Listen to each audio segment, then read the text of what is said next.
aula passada, né, que a gente assistiu o vídeo dele, a gente separa o comportamento dos materiais de todos os solos em dois tipos principais, que são argilas e areias.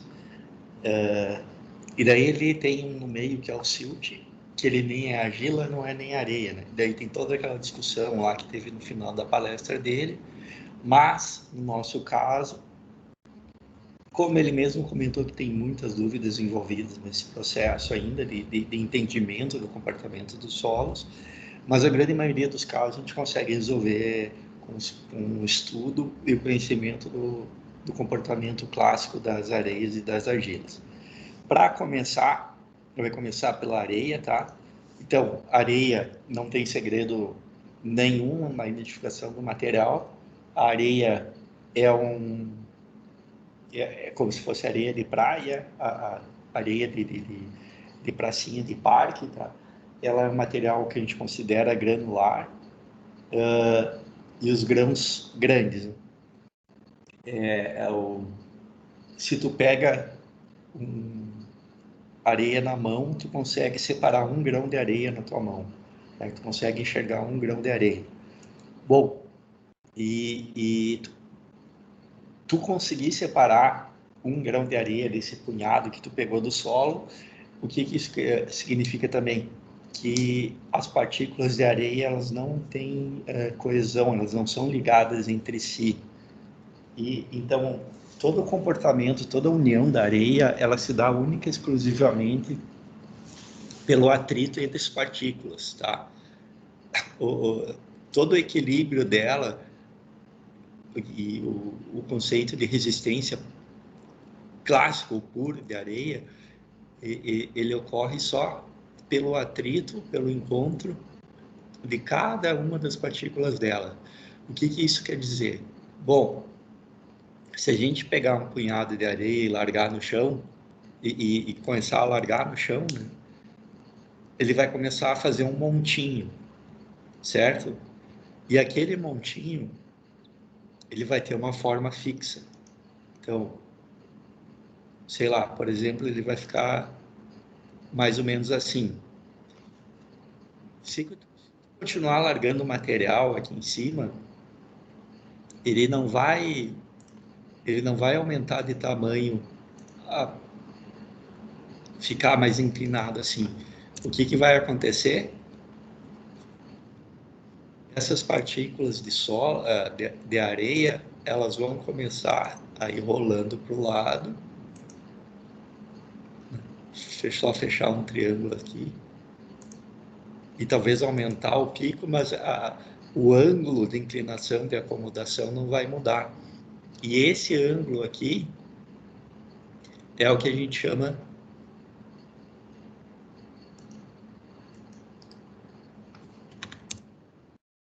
de ângulo de atrito da areia.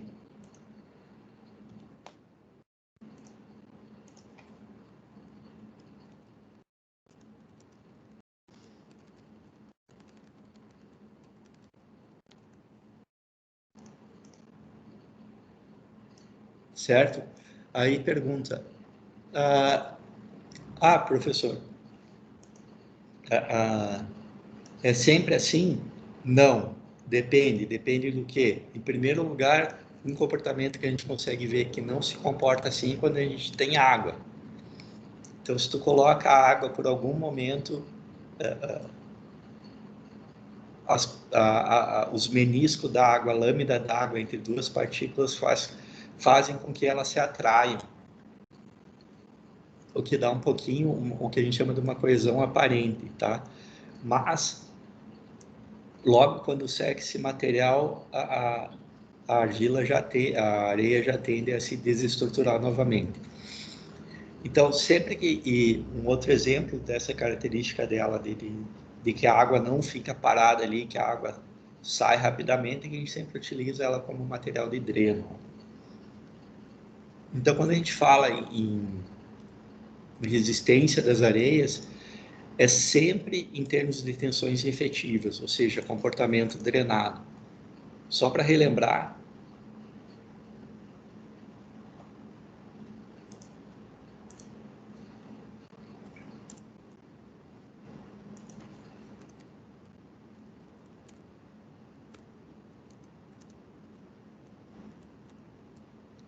Esse símbolo aqui, vocês lembram o significado dele?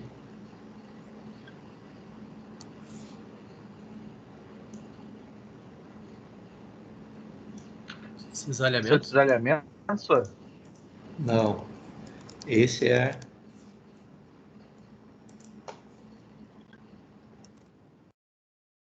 Esse é o tal ou não? Tensão total. Esse é o sigma.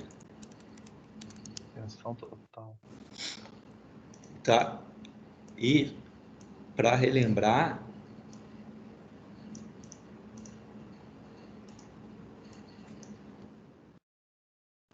a tensão total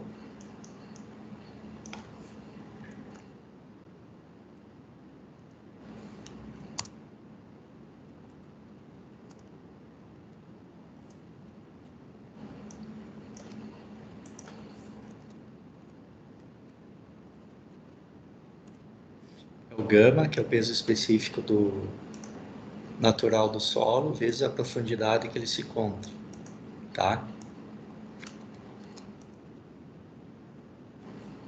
A gente também tem a pressão ou pressão neutra,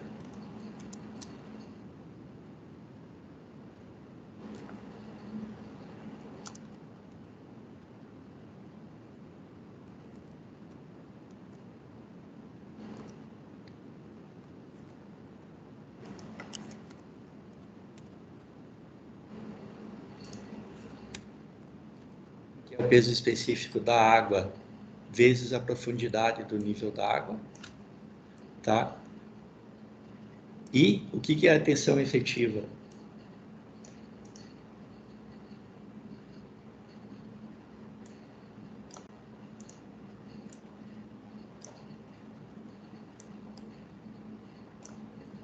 A tensão efetiva é o somatório da final menos a inicial, professor? não.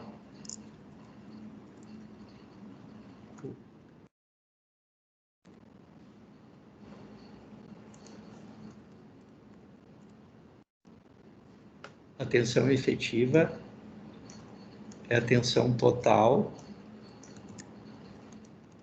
menos a pressão.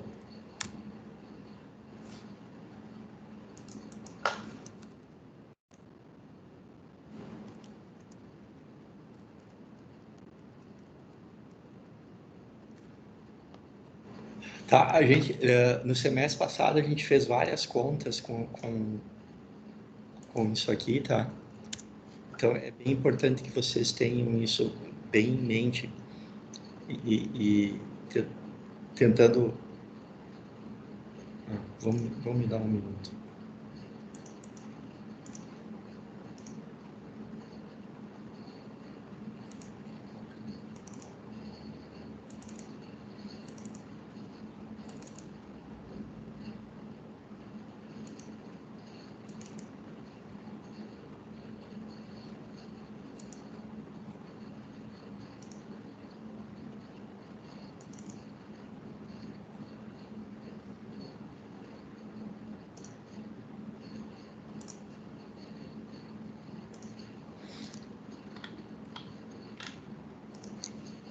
Vocês estão vendo a imagem? Sim. Sim. Essas continhas aqui, vocês lembram? Tinha o peso específico natural, somatório, a conceito de pressão neutra, princípio da tensão efetiva, tá? É isso aqui só para dar uma reavivada na lembrança de vocês. Bom, comportamento típico. Aqui que eu comentei, pela imagem fica mais fácil de ver, né? Então, não tem nada que liga os grãos, tá? A não ser o encontro deles mesmos, tá? Aqui fica mais fácil imaginar ou ver como eles se equilibram um sobre o outro. E no caso da areia, isso resulta em duas condições. Ou os grãos estão bem posicionados, bem ajustados entre eles, ou não, tá? Se eles não estão, se ele tem muito espaço, isso quer dizer que a gente tem uma areia fofa. Se eles têm pouco espaço, quer dizer que a gente tem uma areia compacta. De novo, voltando ao que a gente falou no semestre passado, o que nos remete a isso em termos dos índices físicos? A gente tinha um daqueles materiais que era o volume de vazios dividido pelo volume de sólidos, lembra? Isso dava, eu tinha um valor que dizia se ele tinha mais ou menos espaço, que era o índice de vazios. Lembram disso? Sim. Qual que tem maior índice de vazios? Uma areia fofa ou uma areia compacta? Maria fofa. Exato, Por ela não estar completa, por haver mais espaços entre os grãos. exatamente, tá? Então você tenta lembrar dessa relação. É volume de vazios pelo volume de sólidos. Então, se eu tenho mais espaço, eu tenho mais vazios. Então, eu tenho um índice de vazios maior, tá? Então, fofa, índice de vazios grande, espaço, né? Por consequência, entre os vazios. E compacta, pouco espaço. Aqui tem o comportamento típico, tá? Isso aqui no eixo X é deformação, é a mesma questão de deformação. Aqui embaixo, no eixo Y, nesse lado aqui em cima, é resistência, e aqui é variação volumétrica, tá? Lembra na aula passada que a gente comentou e estava falando em relação a ensaios? Quanto mais profundo o solo se encontra, significa que ele tem mais resistência, certo? Vocês concordam com isso? Não é coeso, né? Não é coesão, é confinamento, tá? Ah. Confinamento. E no nosso caso, a profundidade, o confinamento, a gente conhece por sigma 3. É sempre essa simbologia. O que está mostrando aqui, assim? É uma curva tensão-deformação, ou resistência-deformação, né? Eu começo a deformar, e quando eu começo a deformar, o meu solo vai começar a ter uma reação, né? Vai chegar a um ponto que ele vai chegar na resistência máxima e se equilibrar. Aqui, a minha resistência é maior. O que tem diferença entre as duas curvas? A tensão de confinamento é maior, provavelmente não, ele está numa profundidade maior. Para te começar a deformar e movimentar esses grãos, eu vou precisar de mais força, mais resistência o meu material vai oferecer. Para tentar imaginar isso aqui, se eu aplico uma força aqui, certo? Para onde que vai essa amostra? Para onde que vai esse grão? Provavelmente. Qual a direção dele? Ele vai para os lados. Aqui tem pouquíssima Primeiro, para onde tiver resistência. o vazio mais próximo. Exatamente. Exato. Tá? Aí, vamos supor que a movimentação dele aqui, houve pouquíssima esforço dele, né? Ele teve uma baixa... essa partícula, ela teve uma baixa resistência, correto? E a partícula de baixo? Porque essa força, por mais que seja aplicada aqui, ela passa para baixo. Para onde que ela vai?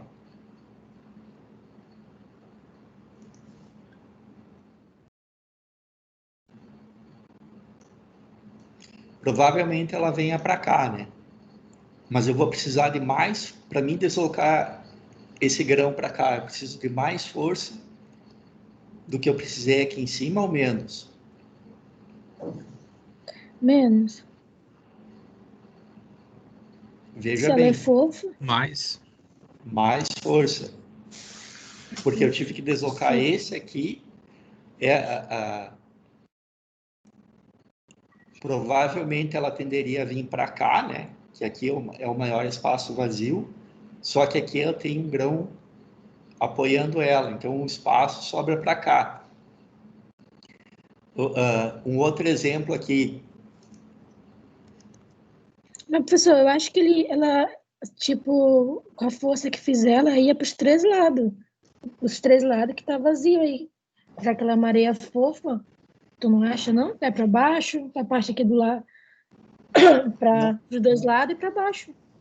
Não, tu tem razão. Eu estou tentando fazer ilustrar uma condição de força necessária para a movimentação em função da profundidade. Tá ok. A relação seria alguma coisa de o que está mais na superfície é mais fácil de movimentar do que está sim. mais profundo, tá? Tá, entendi. Então, a profundidade em termos de curva, tensão, deformação, a gente representa pelo esse sigma 3, tá? E isso que vocês comentaram agora, a Glória e mais alguém que eu perdi que comentou antes, para a areia fofa acontece exatamente isso que vocês falaram. Ela procura um espaço vazio e ela se acomoda, ela chega numa resistência e para, tá? Para a areia compacta, ocorre um comportamento um pouco distinto, certo? Como ela está compacta, o que acontece? Eu tenho que fazer uma força muito grande para movimentar um dos grãos, só que depois que ele movimenta, a minha resistência diminui, tá?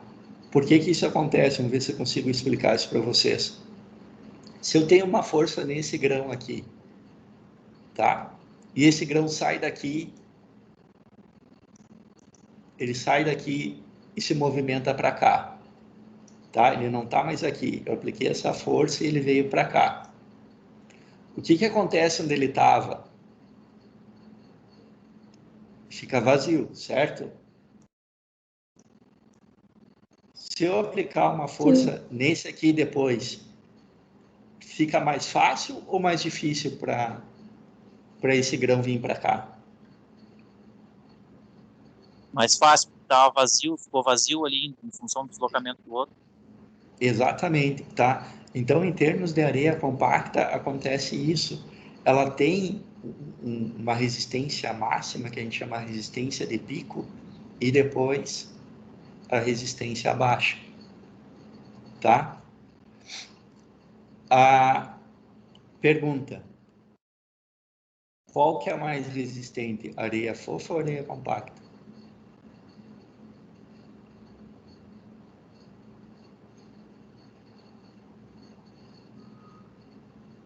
Areia compacta?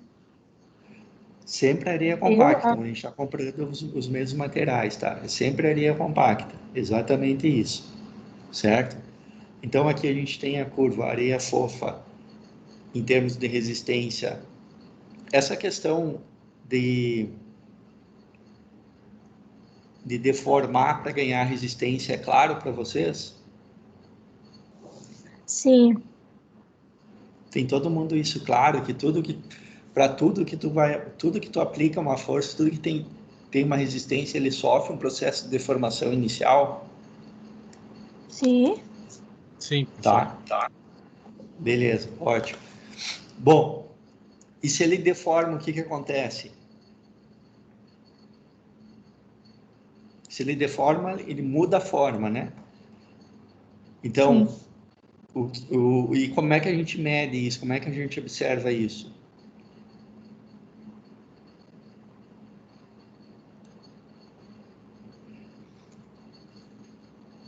Geralmente, quando a gente faz uma força e deforma, geralmente diminui o volume, né?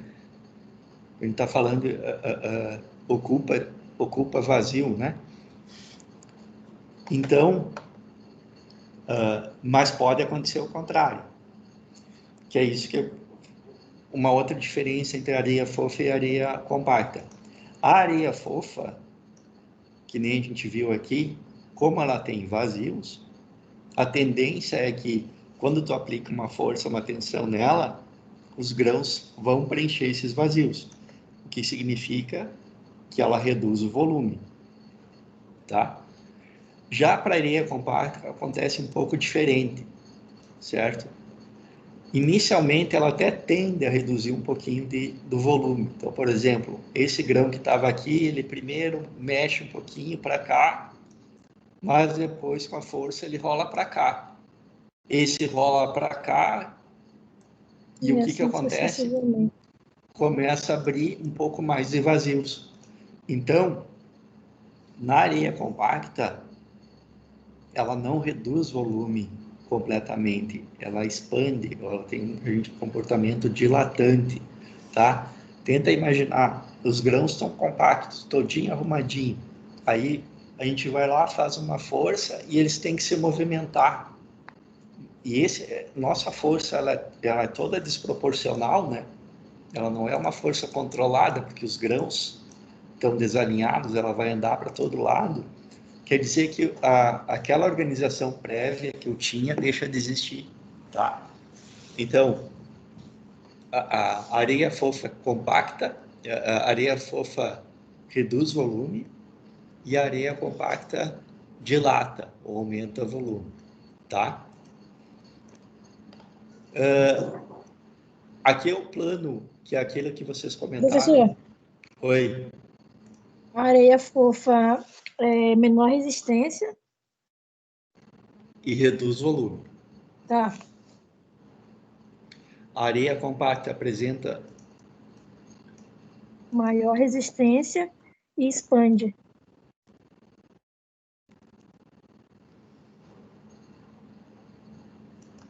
Deixa eu fazer uns comentários aqui. Tá. Aí acho que fica gravado, fica até mais fácil.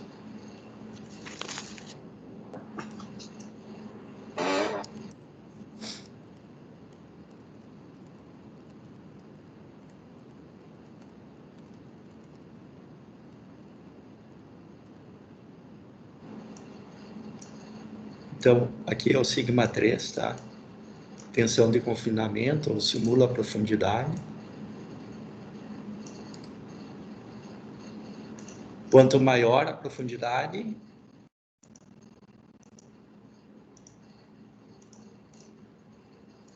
maior a tensão de confinamento, tá?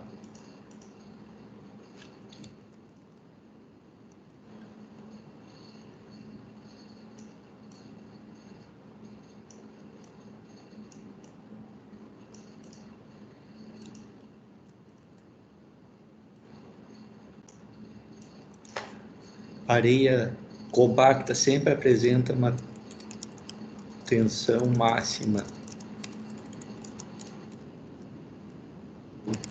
tensão de pico, certo? E a areia fofa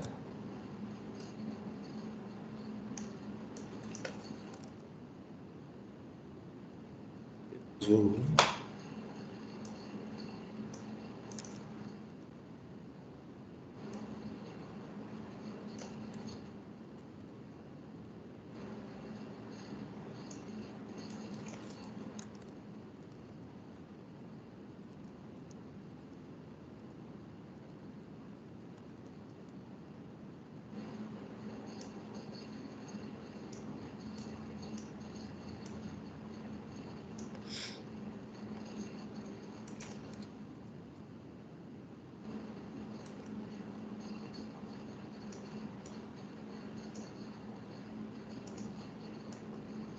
Tá?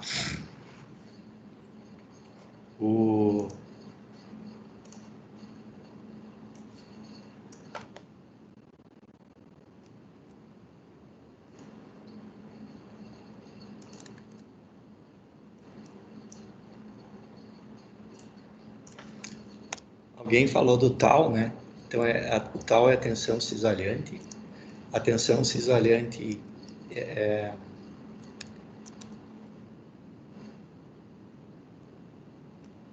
a coesão, tá?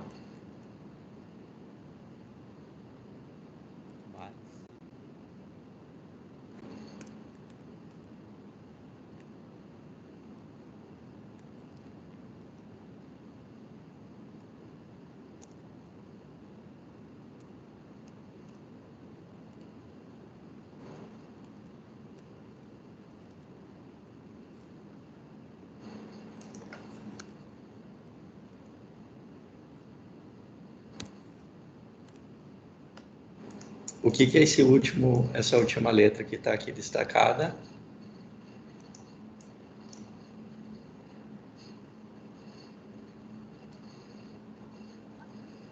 Ela é a letra Φ.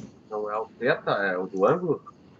É o ângulo de atrito, exatamente. Então, a gente tem ali tensão cisalhante, é igual a coesão, vezes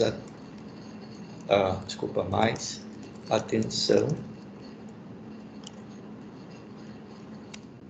vezes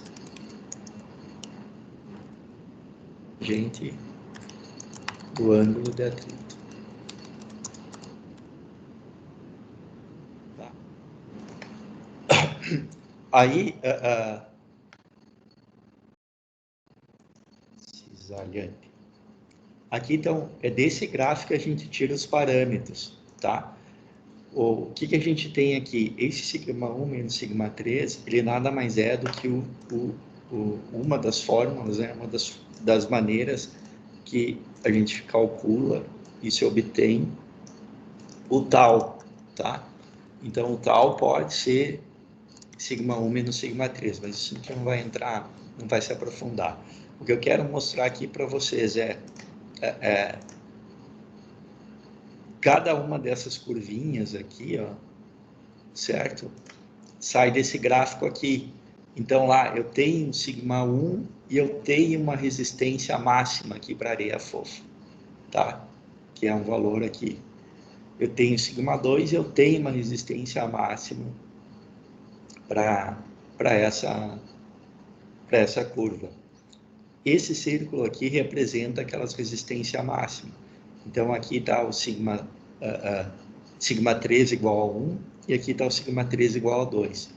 Se eu passo uma reta tangente a esses círculos, eu acho o ângulo de atrito da areia, tá? Lembrando que no caso aqui, como é areia, a areia não tem coesão. A minha tensão para areia é essa fórmula direto, tá? Qual é a diferença da areia fofa para areia compacta? Olhando esses dois gráficos aqui, o que de cara a gente observa? Não, tem uma coisa que não bate aí.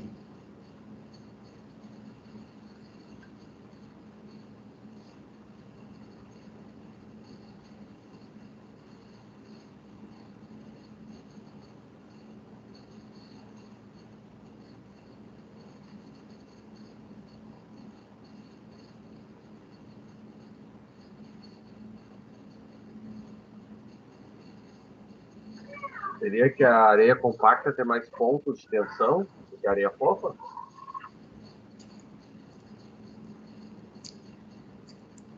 Mais ou menos. Tenta elaborar um pouquinho mais.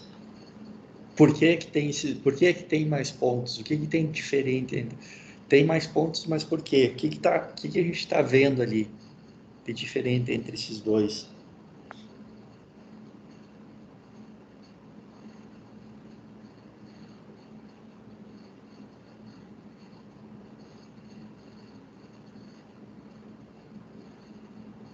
Ponto de inclinação também, né, professor? Sim, é uma consequência, né? Por que eu tenho duas inclinações aqui? Se eu olhar e eu entender que essa reta aqui sai o meu ângulo de atrito, tá, beleza. Eu tenho um aqui para areia fofa. Na areia compacta está aparecendo dois. Por quê?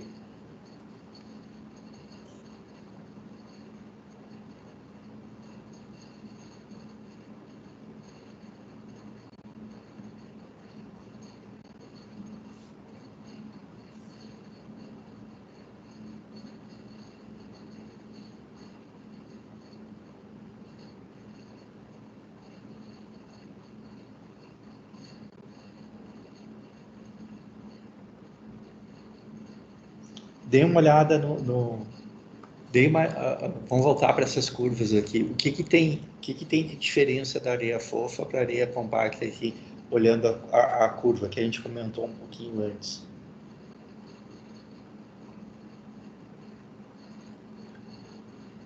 Pico de tensão máximo? E depois do pico...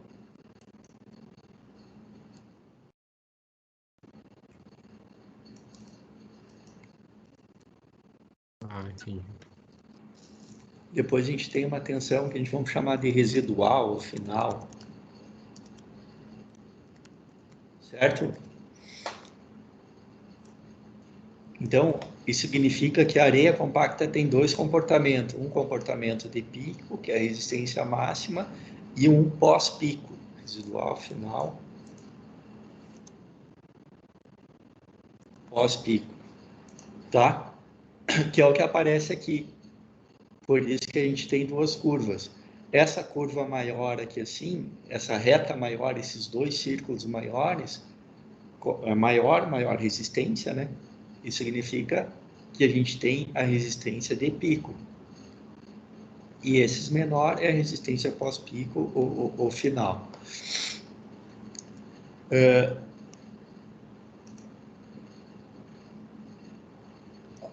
O comportamento geral, né? Os principais pontos aqui que a gente tem que lembrar, que influencia no comportamento da areia, é o arranjo dos grãos, tá? Que vai definir se ele é compacto ou fofo. A dilatância nas areias compactas. O que é a dilatância? Aumento do volume, tá? E a resistência residual é independente do índice de vazios inicial. Ou seja, depois que tu aplica uma tensão, ela sempre vai ter uma resistência final, tá?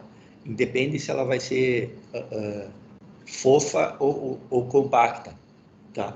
E a grandes deformações, se é a mesma argila, essa resistência tende a ser igual, certo? Comportamento típico das areias fofas. Isso eu já comentei com vocês, já. Vamos voltando nas curvas. Tensões proporcionais à tensão confinante do ensaio. Tensão confinante 1, tensão confinante 2 é mais ou menos uma dobra da outra. E voltória reta passando pela origem, ela sai do zero, por isso que é tangente de φ. Resistência dada pelo ângulo de atrito interno, areia material não coesivo. E areia fofa reduz volume, tá? Só para destacar o que a gente já tinha conversado. Areia compacta.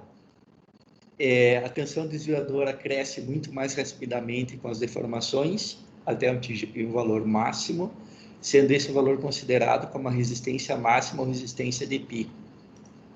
Aqui que a gente comentou, as tensões chega a uma tensão máxima a bem menos deformação, chega até, né, no que a gente chama de resistência de pico, depois ela cai. Atingida a resistência máxima, ao continuar a deformação do corpo de prova, a tensão desviadora decresce, cai, até se estabilizar no que a gente chama de resistência residual ou pós-pico. A envoltória de ruptura, estados de pico, é uma reta que passa pela origem, tá? Isso, a mesma coisa aqui, passando pela origem, isso tudo significa que a areia não tem coesão.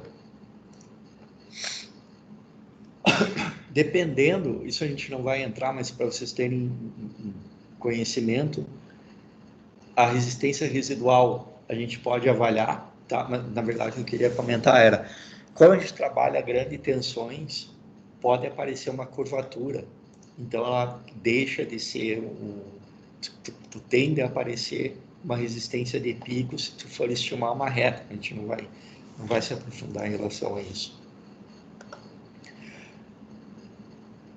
aqui que eu comentei para vocês, o ângulo de atrito residual é muito semelhante ao ângulo de atrito da mesma areia no estado fofa, pois as resistências residuais são da ordem de grandeza das resistências máximas. Aqui, essa resistência tende a ser a mesma da resistência residual de uma areia compacta.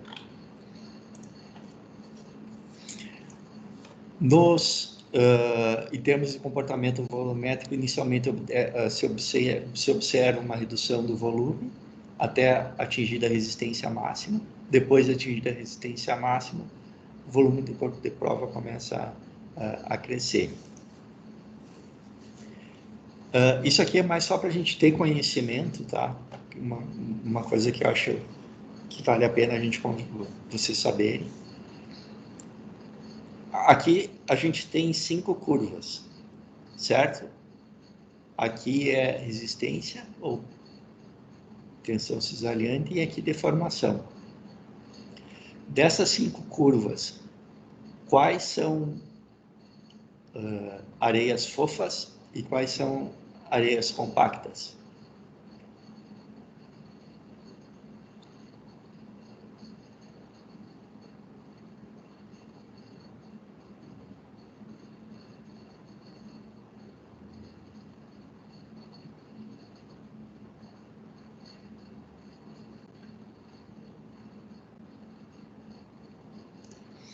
Hein, pessoal? Calma aí, professor. Tô tentando, senhor. Peraí. Professor, ajuda assim, volta ali no slide ali que tem areia fofa e areia compactada. Rapidinho, aí eu... não ri não. Já, volta. Pode voltar pra lá. Tá. Pra cada, tipo assim, A, B ou C, ou então pra cada linha? Quer saber qual é que é fofa e compactada? Tipo, é Dessas 4, é linhas aqui 13, desse gráfico. Desse gráfico. É 1 é compactada e é 2 é fofa. Eu creio, não sei os outros aí. Não. Vamos ver, vamos lá, gente. O que na curva tensão deformação? Qual é uma característica da areia crítica? Peraí, Da muda. areia compacta. O que a areia compacta apresenta? Um Uma pico, tensão. certo? Uhum. Então ela tem a curva, chega um pico e cai. Isso. Eu vou errar. Nessas aqui, 2 é compacta, quais? 1 é fofa, 4 é compacta, 13 é compacta e provavelmente... Meu Deus, não estou conseguindo enxergar, professor. Aqui, ó, vamos lá, com calma. Quais dessas curvas aqui apresentam pico? Essa apresenta? E... A 3 e a 4. A 1 e a 2 já seria mais estável e a 3 seria um meio entre um e a outra. É que tem uma, assim, depois do E2, que ela não foi ali colocada no meio, né? Então... Não aparece o nome, mas só para indicar 1, aqui. 2, 3, 4, 5. Isso. Vamos deixar essas aqui para todo mundo conversar conversar a mesma língua, né? Uhum. Essas seriam as compactas, tá? Sim. Apresentam um pico e depois cai a deformação. Uhum. Já sabendo disso, fica mais fácil olhar aqui embaixo, né?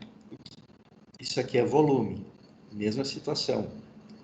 As fofas, volume, aqui tem a linha, né? Então, para baixo da linha reduz e para cima da linha aumenta o volume.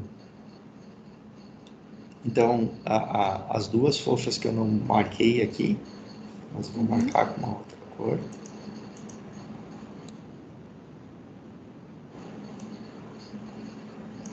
Deixa eu fazer diferente. As duas fofas aqui,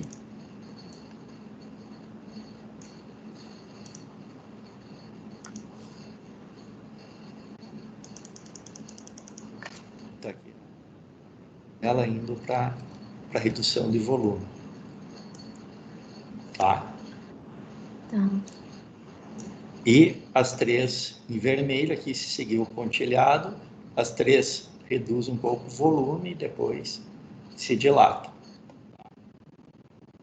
Bom, aí, se a gente comparar o comportamento delas, existe um conceito que é bem interessante, na verdade.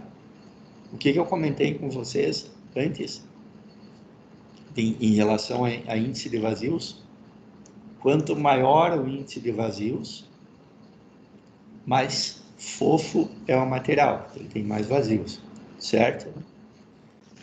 E se eu tenho um índice de vazios elevado, quer dizer que ele é fofo. Se eu faço um ensaio nele, ele tende a reduzir os vazios. Correto? Uhum. Então, quer dizer que ele vai ficando mais compacto. Já a areia compacta, ela tem um índice de vazios menor, porque ela tem menos espaço. Então, se eu começo a cisalhar ela primeiro reduz o volume e depois aumenta.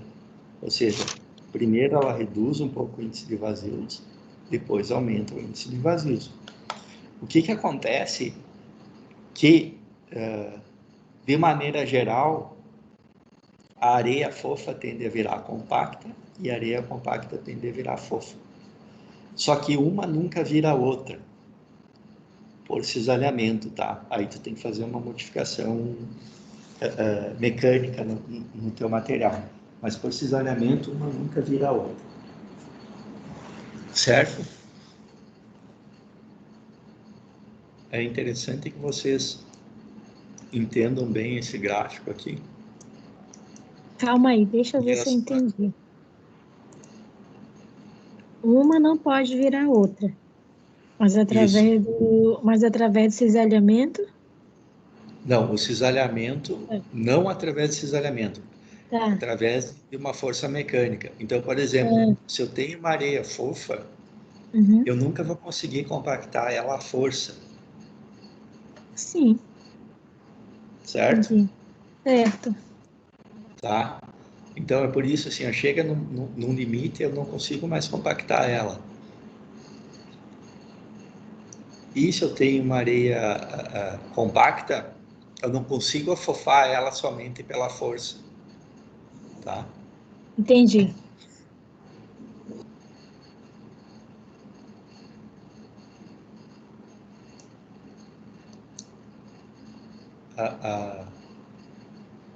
Por que elas não se cruzam? Aqui tem uma explicação, tá?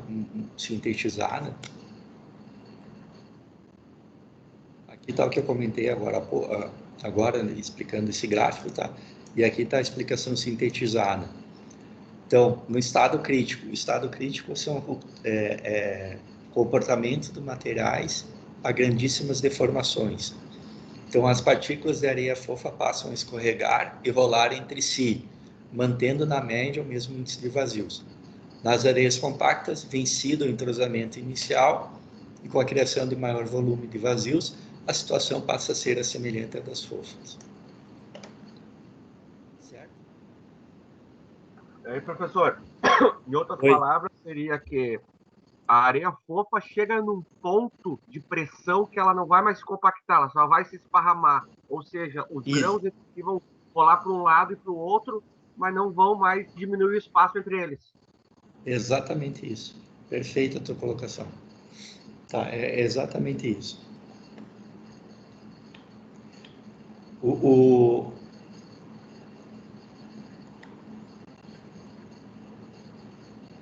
O fenômeno da liquefação das areias, tá? A gente tem algumas maneiras que ele ocorre. Geralmente ela ocorre sempre ela ocorre em presença de água. E uma outra característica, não é o que foi comentado na palestra lá, que é um comportamento diferente, tá? Que é chamado de liquefação estática. Aqui não é liquefação estática, aqui precisa de um gatilho para que ocorra a liquefação. Então, se a areia encontra um índice de vazios maior do que o crítico, ao ser carregada, ou seja, ser submetida a uma carga, uma solicitação, ela tende a se comprimir, expulsando água. Não havendo tempo de sair essa água,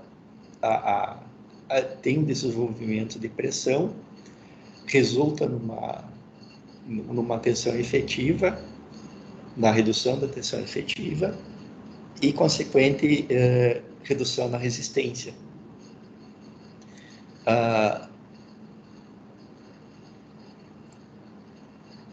Essa redução na resistência faz o que a água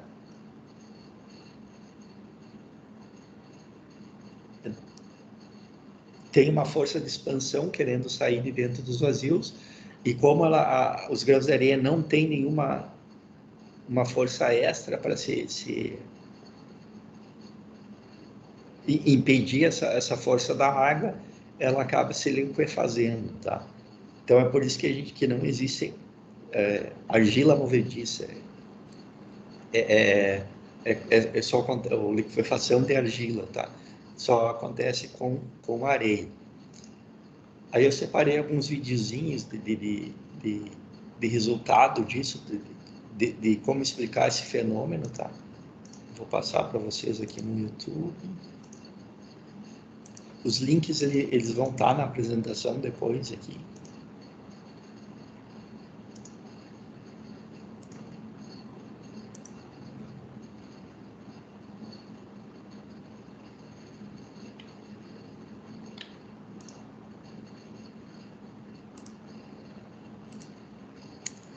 Aqui tem o primeiro exemplo.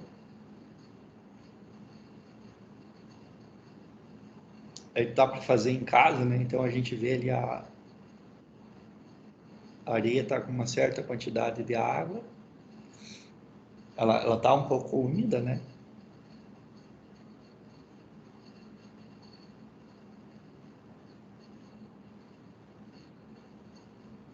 O cara colocou uma bolinha de ping-pong, de golfe, sei lá. Ele deu uma compactada na areia, né? Colocou um peso. E agora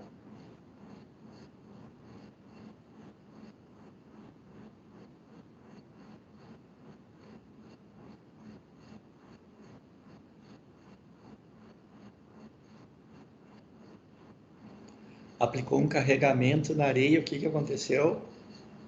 O peso afundou e a bolinha saiu para fora. Ou seja, aí a resistência da areia após o carregamento já começou a se recuperar, tá? Aqui tem outro exemplo. Aqui é areia seca.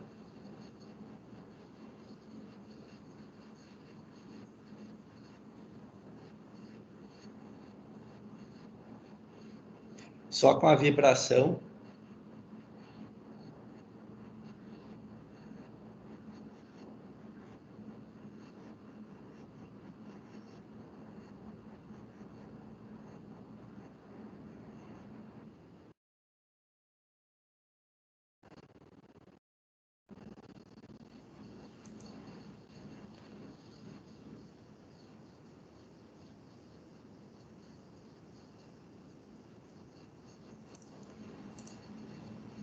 Esse aqui eu vou pular.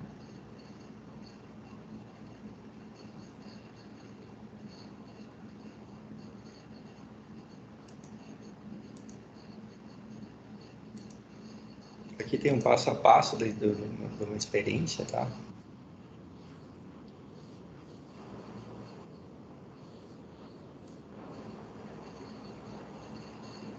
Opa.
Tá, gente? Deu para ter uma ideia do que seria, o que é Sim. essa liquefação das areias?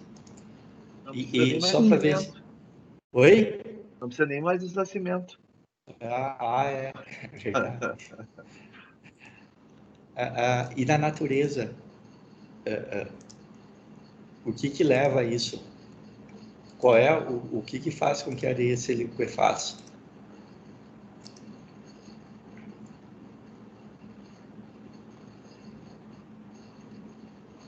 A erosão? Processo de erosão? Não. O que para gerar para areia se liquefazer dos 3 experimentos, o que foi feito? O que cada uma da... Oi? Excesso de umidade na areia. Água. Mas só a água não deixou ela, não fez ela se liquefazer, né? O que eles precisaram fazer? Precisaram movimentar a terra, a areia, no caso, natural poderia ser um terremoto. Exatamente. O tamanho das partículas não influencia também, professor? Influencia sim o tamanho, a quantidade de água, influencia, tá?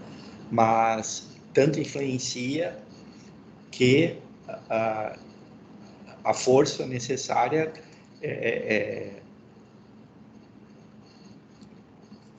Por que acontece um terremoto gigantesco desses em lugar que se encontra até rocha? Ou blocos ou coisa? Porque a força do terremoto é gigantesca, tá? Então, essa relação que vocês comentaram ali, se o tamanho das partículas influencia, mas na natureza a gente tem um evento gigantesco, que como gatilho, que seria os terremotos, tá? Mas a ideia de experiência é ter uma ideia básica de como esse processo pode acontecer.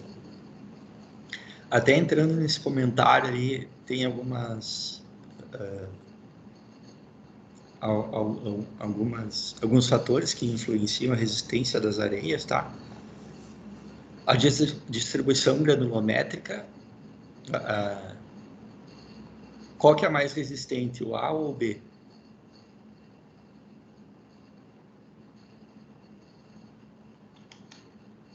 O B. AB? O B, isso, porque o menor preenche o espaço dos maiores, né? Então, eu tenho uma areia melhor distribuída, ou mais bem distribuída, ou seja, eu tenho mais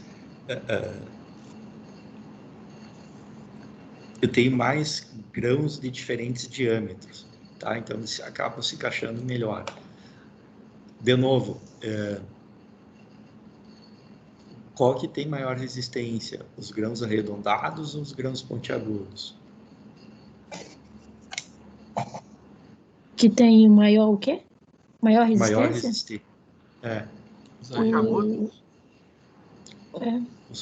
Os pontiagudos, acho que são porque... Os arredondados há maior facilidade de deslocamento, né, entre eles. Ah, sim, Exato. verdade. É mais fácil de rodar, né? Se eu tenho uma força, é mais fácil os arredondados rodar um sobre o outro. Tamanhos dos grãos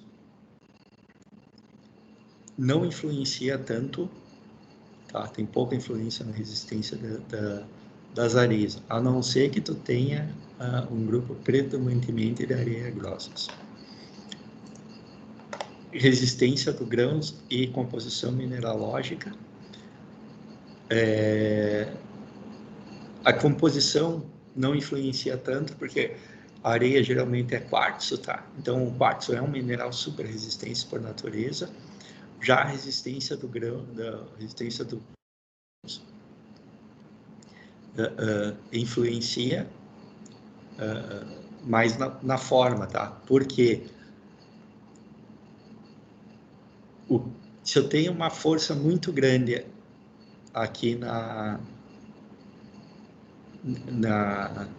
nos grãos de areias pontiagudos, o que pode acontecer?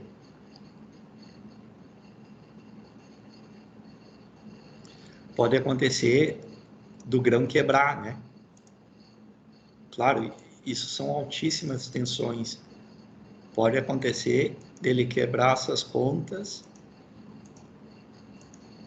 e ele vai tender, né, a se tornar mais arredondado, tá? Então, chega um ponto que ele quebra, quando dá essa quebra, ele acaba perdendo um pouco dessa resistência. Presença de água, o seco ou saturado, ou completamente saturado, não tem tanta influência.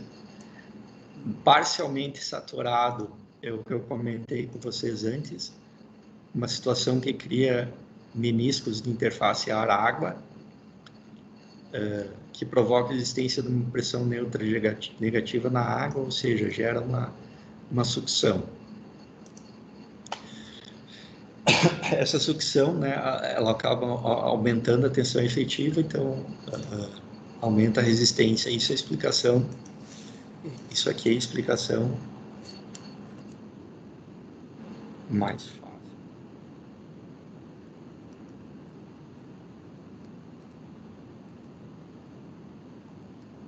Tá?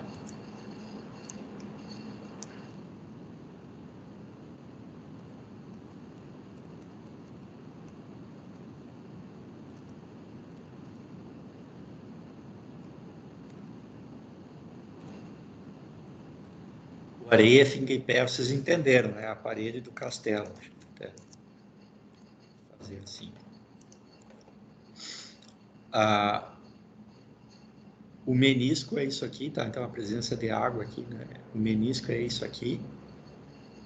Eu não sei se eu já comentei com vocês, mas uma forma de entender como é que a água fica presa assim se vocês já tomaram Coca-Cola com canudinho, né? E repara que ficam uns restos de Coca-Cola no canudinho, exatamente nesse formato assim, tá? Então, aquele restinho de Coca-Cola acaba, teoricamente, gerando uma força a mais aqui assim para aproximar os grãos de areia. Aqui tem uns valores típicos de ângulo de atrito, tá? Do material fofo a compacto, comparando areias bem graduadas com grãos angulares e arredondados e areias mal graduadas, tá? Pessoal, podemos fazer um intervalo de 15 minutos? Claro, senhor. Sim. Sim. Beleza. 9h05 a gente se vê.